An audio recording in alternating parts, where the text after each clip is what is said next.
네, 여러분 반갑습니다. 오늘은 토지거래 허가제와 오세훈 오발탄을 주제로 말씀을 올리겠습니다.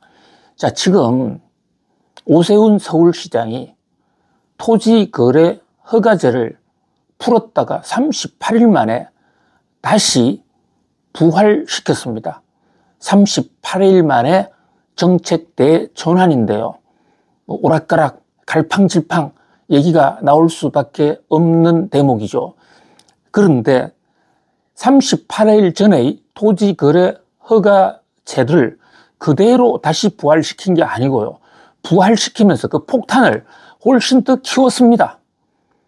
38일 전에는 잠삼대청이라고 그랬어요. 잠실, 삼청동, 청담동, 또 대치동 등 그야말로 투기 호재가 있는 동까지 가려가면서 콕 찍어서 핀셋으로 찍어서 규제를 했거든요. 그러니까 그 토지거래 허가 규제 대상 지역이 굉장히 적었던 것이죠. 그런데 이것을 이번에는 아예 강남 3구, 강남구, 서초구, 송파구 전역 모든 동 208, 이 모든 동을 전격적으로 다 지정을 했습니다. 그래서 토지거래 허가제의 폭풍 속에 들어가는 가구 수가 무려 40만 가구가 넘어갈 것으로 보입니다. 강남 3구뿐만이 아닙니다. 용산구도 전부 다 집어 넣었습니다. 자, 이렇게 이 자유시장 경제 체제에서 자유시장 경제라는 것은 누구든지 어떤 사적 자치, 자기 마음대로 결정할 수 있다. 그것이 시장 경제 아니겠습니까? 그런데 토지를 거래할 때 허가를 받아라? 이것은 시장 경제 원리에 맞지 않는 황당한 규제죠. 이게 생겨난 것은 1979년이거든요.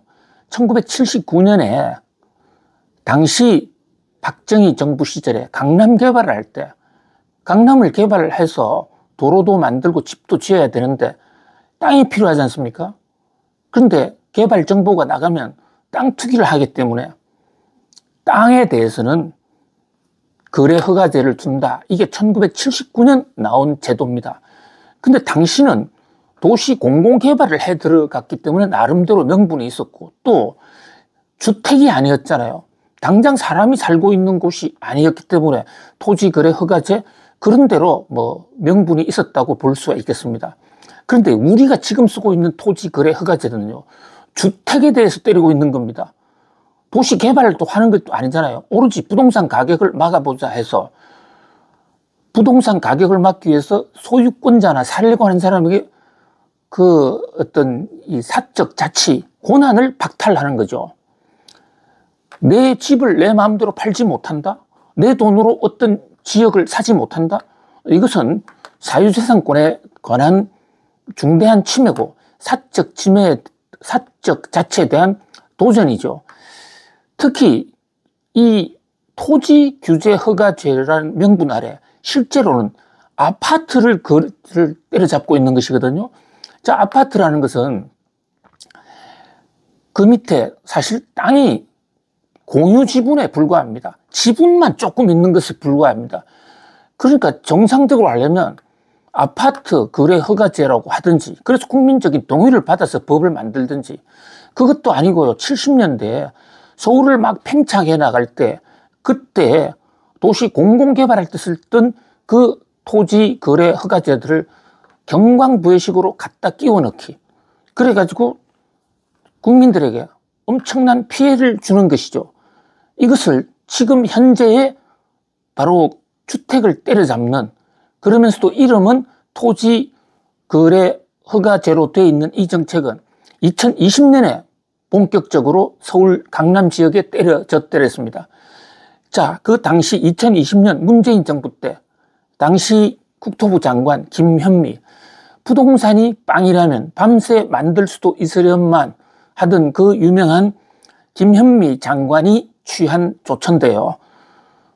각종 부동산 정책이 실패하니까 이제는 그 골동품이나 다름없던 독재 시대에나 쓰던 토지거래 허가제라는 괴상한 괴물을 갖다가 묶은 겁니다.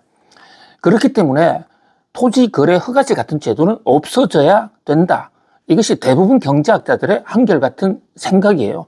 심지어 사회주의 제도를 갖고 있는 어떤 중국 같은 데서도 이 제도를 보면서 혀를 끌끌 찹니다. 어떻게 한국 같은 사회에서 저 제도가 통할 수 있느냐.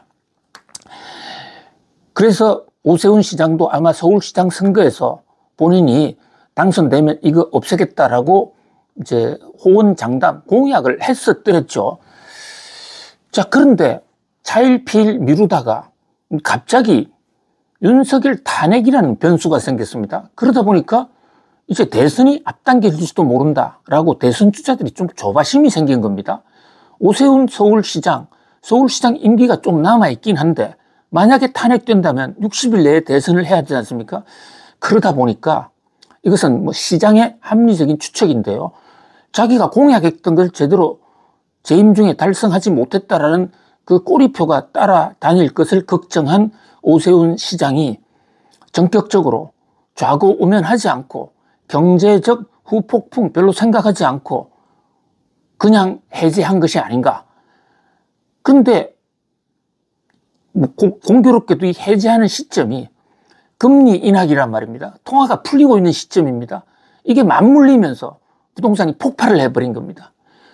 그래 놓고 이제는 감당하기가 어려우니까 애꿎은 투기가 일어나지 않은 지역까지도 부동산 투기 지역으로 묶어서 부동산 토지거래 허가 지역으로 묶어서 40만 가구, 거기 살고 있는 사람 1인당 4명 또는 3명으로 친다면 120만 명이 훌쩍 넘어가는 적지 않은 인구입니다. 서울 인구 전체의 10%가 넘어가는 사람들에게 또 그것을 사는 사람까지 있다면, 그래 상대방까지 있으면 사실 20%가 될 수 있는 서울 시민의 생활에 직격탄을 줬다. 그런 면에서 이번 정책 실패, 오락가락, 거기에 대한 책임론 결코 가볍지 않을 것입니다. 자, 그렇다면 도대체 토지거래 허가제가 무엇이간데 이렇게 공포에 떨고 많은 문제가 제기되느냐. 사실 오늘 말씀드리고자 한 것은 토지거래 허가제가 뭐냐, 이 개념을 좀 정확하게 말씀 올리고 싶습니다. 자, 구청, 정부 지방자치단체가 부동산을 거래할 때 허가를 해준다 이겁니다. 거꾸로 얘기하면 허가를 받아야만 계약도 하고 그 계약이 최종 성사가 될 수가 있습니다. 근데 허가를 할 때는 기준이라는 게 있지 않습니까? 여러 가지 기준이 있는데요. 여기서 특히 투자자들, 집주인들, 집 살려는 사람들이 알아야 될 4가지의 암초가 있습니다. 자, 첫 번째, 승인을 받지 않습니까? 구청에 신청을 해서 승인을 받으면 승인 받은 지 3개월 내에 잔금을 치러야 돼요. 왜냐하면 잔금을 빨리 안 치르면 부동산 투기가 올라갈 때까지 기다렸다가 또는 그 반대로 뭐 투기의 시간을 벌 수도 있는 것이거든요. 그것이 첫 번째고요. 자, 그 다음에 그 승인을 받아서 부동산에 들어가면 잔금 치른 지 6개월 내에 반드시 집을 산 사람이 입주해야 됩니다. 이것은 왜냐? 그 갭 투자를 막는다는 거죠. 전세 끼고 사는 것을 막겠다. 그 다음에 들어갔다가 또 금세 나오는 사람이 있을 수 있잖아요. 그래서 세 번째 조항은, 그러니까 들어간 이후에 그 집을 산 실제 주인이 2년 이상 실제 거주를 해야 된다 라는 이런 조건 등을 붙여놓고 있는 것입니다. 한마디로 자기가 살지 않으면 살 수 없다, 허가 안 해주겠다 합니다. 그 다음에 또 하나 중요한 4번째 그 제목은요, 잔금을 치를 당시에 이것이 실제로 1가구 1주택이 되어야 돼요. 집을 처음에 나는 현재 살고 있는 집을 팔겠다, 그렇게 해서 그러면 한 채 사면 1가구 1주택이 되니까 구청에서 승인을 해줄 수는 있습니다. 근데 잔금 치르는 날 기존의 집을 팔지 못하면 이것은 계약이 무효가 되는 겁니다. 상당히 강력한 조항이죠. 다시 한번 말씀드리면요, 토지거래허가제의 4가지 규제의 칼. 자, 첫 번째, 1가구 1주택만 사라.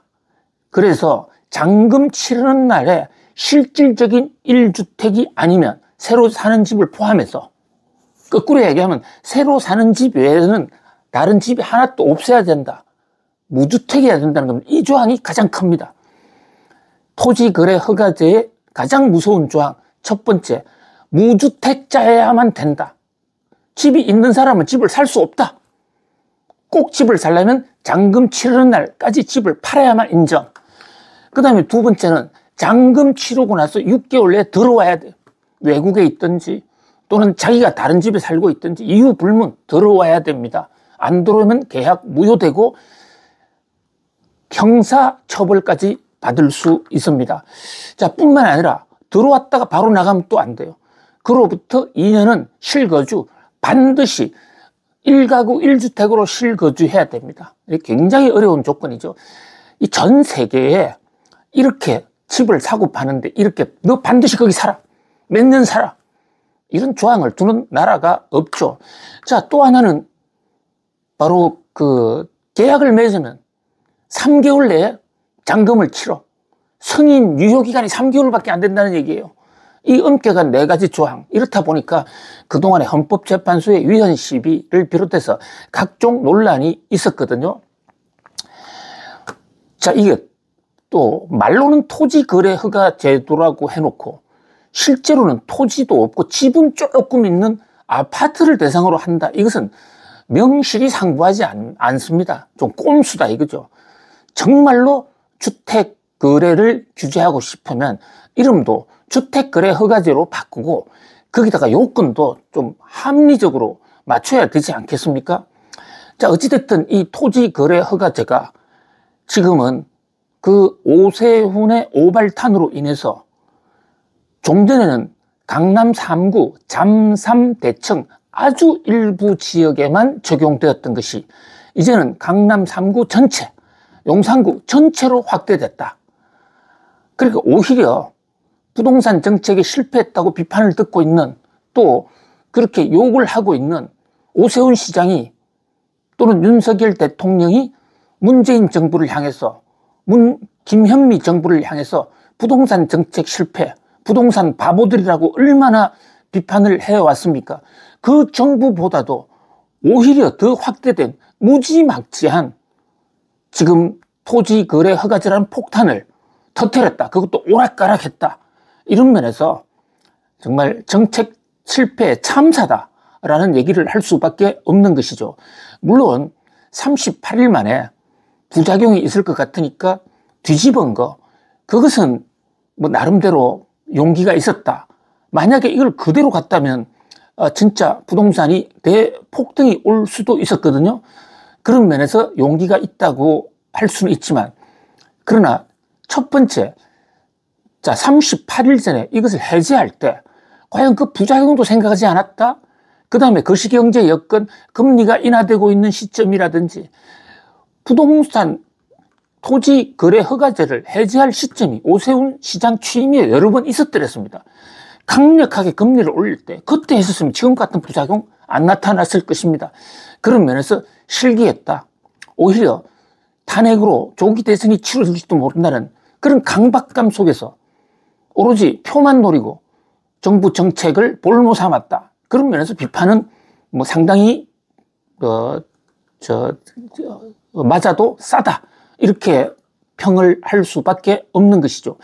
자, 그 다음에 또 이런 정책을요, 해제를 하려면 그 아무리 잘못된 정책이라 하더라도 2020년 김현미 장관이 시행한 거지 않습니까? 그럼 5년이 됐단 말입니다. 5년이 됐으면 시장에 관성이 있기 때문에 용수절도 눌렀다가 펴면 반대로 튀지 않습니까?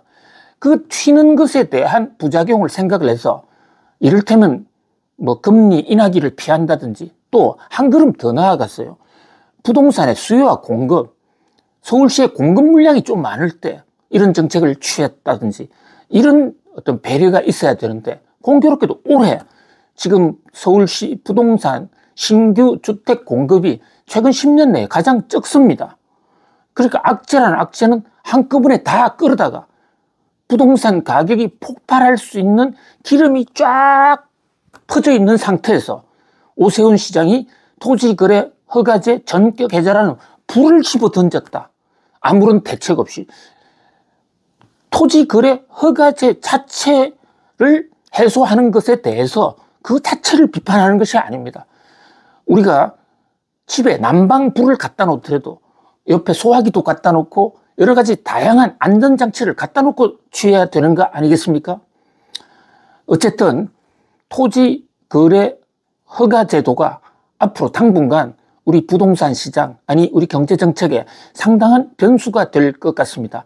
자, 오늘은 오세훈 오발탄 토지거래 허가제란 이름으로 토지거래 허가제 4가지 규제의 칼이라는 주제로 말씀을 올렸습니다. 여러분 감사합니다.